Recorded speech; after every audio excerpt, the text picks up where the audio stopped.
Você sabia que o dinheiro é um dos principais motivos de separação de casais? Imagine a intensidade dos conflitos nos relacionamentos durante essa crise econômica causada pela pandemia do coronavírus. E sobre esse assunto delicado, mas muito necessário, que a gente vai conversar agora com o educador financeiro André Massaro. André, boa tarde, obrigado por estar aqui com a gente no Hora News. E eu começo perguntando, é uma pergunta indiscreta, hein? Como é que você adquiriu experiência nessa área?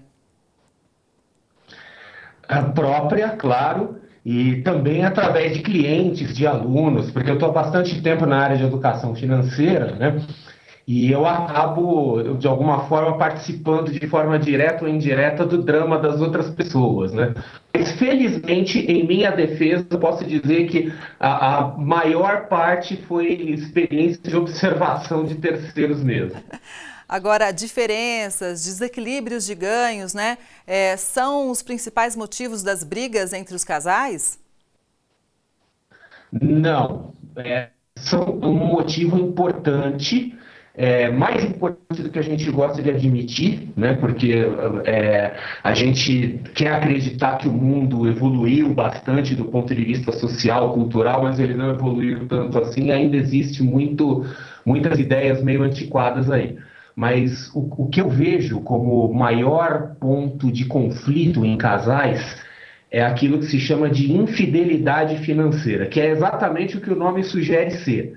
É quando um dos cônjuges oculta informações financeiras do outro e isso leva a uma quebra de confiança. Eu diria assim que, na minha observação, esse é o maior problema. E quando uma parte consegue guardar dinheiro e a outra tem que colocar tudo que recebe em casa, também pode ser um grande problema, né?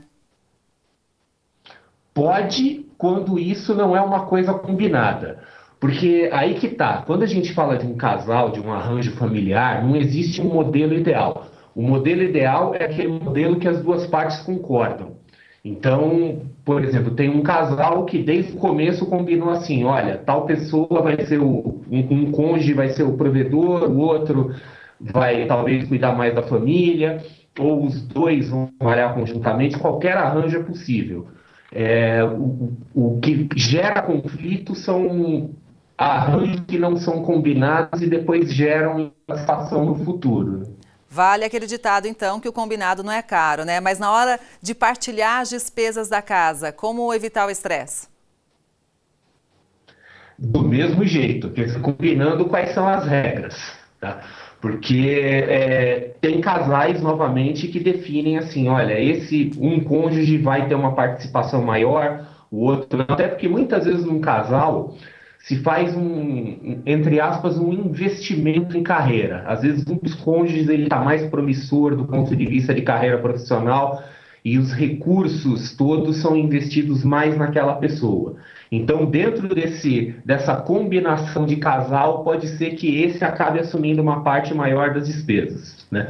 Mas, novamente, assim, sempre ressaltando, qualquer arranjo é possível, contanto que ele seja acordado entre as duas partes. Você deu o exemplo aí do investimento na carreira, né? Como que esses gastos individuais podem impactar, né, no orçamento de toda a família? Eles podem impactar quando eles estão fora do orçamento familiar, né? Às vezes uma família combina um determinado orçamento, ele pode combinar, por exemplo, um grau de autonomia para os cônjuges e de repente alguém começa a agir fora desse grau de autonomia, começa a gastar muito daquilo que seria o dinheiro teoricamente da família ou do casal em si próprio. E isso é uma situação que leva a conflito. Então, de novo, né, a questão assim, a gestão financeira familiar precisa ser feita com transparência, né, às vezes eu falo uma coisa assim que as pessoas ficam até um pouco incomodadas, que falam assim, nossa, mas é uma visão um pouco materialista do casamento, né, uma visão aí um pouco mecânica do casamento, mas é aquela coisa assim, o casamento ele precisa ser gerido como se fosse uma empresa, no sentido assim de que os cônjuges são sócios desse negócio chamado casamento. Você pode ter um deles que é responsável pela gestão financeira, mas ele tem que prestar contas para o outro. Então é preciso ter transparência nessa gestão financeira. Ou seja, essa gestão financeira tem que ter sim a participação dos dois para ser saudável. Tem. a não participação ela é ruim dos dois lados, porque às vezes acontece a não participação por iniciativa daquele cônjuge que é responsável pela administração, então ele afasta, aliena o outro cônjuge para não ter, né, aquela coisa assim, não quero que ninguém fique me questionando, não quero que ninguém fique me fazendo muita pergunta, ou pode acontecer pelo outro lado, quando um dos cônjuges se autoaliena, que ele adota aquela postura assim, olha, esse assunto é muito chato, eu não estou afim, então eu vou deixar isso na mão do outro lado aí, que se vire e eu não quero saber de nada. Essas duas posturas são péssimas e comprometem a solidez do casamento no longo prazo. E como que o casal pode ter aí em conjunto, né, metas e planos para o crescimento do patrimônio? O mais importante, né, para conseguir fazer isso em conjunto é que as personalidades financeiras estejam alinhadas. E quando a gente fala personalidade financeira, é uma forma genérica assim, de a gente dizer quais são as aspirações, quais são os valores da pessoa. E valores, a gente está falando de valores internos, não valores financeiros. Então, numa família, num casal, as pessoas podem ter diferentes graus de ambição, podem ter diferentes graus de medo do futuro, que leva elas a ter a necessidade de guardar mais dinheiro, de ter mais reserva. Então, qualquer coisa é preciso que exista um alinhamento entre os cônjuges.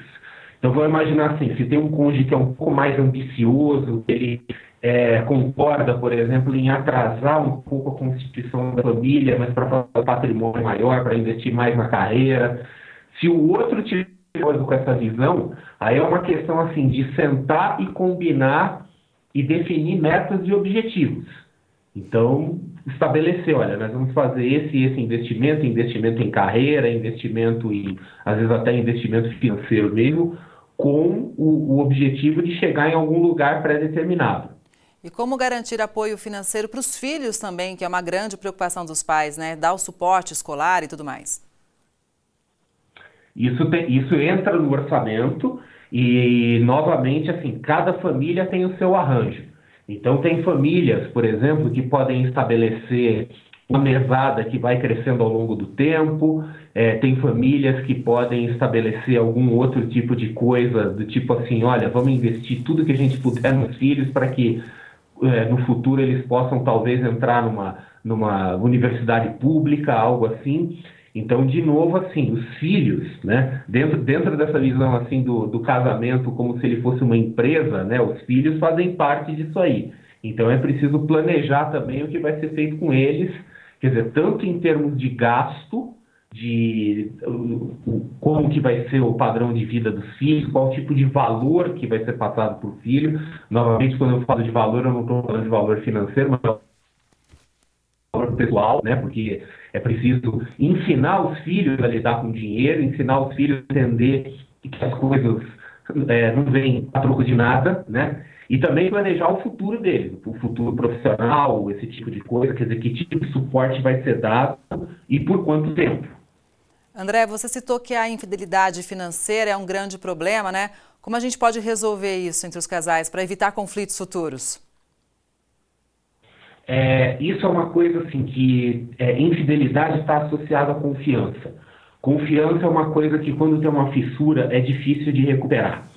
Então, assim, o caminho padrão é diálogo, é conversa, é comprometimento em que esse tipo de comportamento não aconteça no futuro. Mas tem casos em que isso não tem solução, né? Tem casos em que, lamentavelmente, as posturas, as atitudes permanecem e isso gera, então, uma situação familiar meio complicada que pode, inclusive, acabar levando a uma ruptura. Mas, assim, o caminho possível e talvez único caminho, infelizmente, é diálogo, é conversa, é um pouco de tolerância e tentar consertar, arrumar os comportamentos que levaram isso. Quer dizer, o que não pode é essa situação de infidelidade financeira continuar. E uma coisa que é interessante sobre a infidelidade financeira e que pode ajudar a resolver ela é tentar descobrir o que a causou num primeiro momento. Porque muitas vezes um dos cônjuges esconde informação financeira do outro, seja informação de gastos, seja informação de estar guardando dinheiro escondido, porque tem medo do outro. Então tem medo de julgamento, tem medo de ataque, tem medo de ser recriminado, uma coisa assim. Então, muitas vezes, a pessoa que não foi o autor da infidelidade, mas a vítima da infidelidade financeira, ela pode também, de alguma forma, ter contribuído para aquele comportamento. André, muitas vezes, né, até pelo perfil da pessoa, do homem ou da mulher, acaba abraçando tudo, né? Já assumindo todas as contas, pagando água, luz, telefone, escola, enfim, tudo. Mas essa situação acaba sendo desconfortável para a pessoa que não conversa com a outra parte. Você acha então que o diálogo é fundamental para quem não está se sentindo tão confortável em pagar tudo? Muito importante, e lembrando que não é um problema em si. Novamente, é uma questão do arranjo do casal. O fato de ter um desequilíbrio de ganho, de ter um desequilíbrio da capacidade de pagamento, isso por si só não é um problema. Quer dizer, faz parte da vida, né? Quer dizer, às vezes nos relacionamentos a gente acaba se aproximando de pessoas que optam por outros caminhos ou que já estão numa situação diferente logo no começo.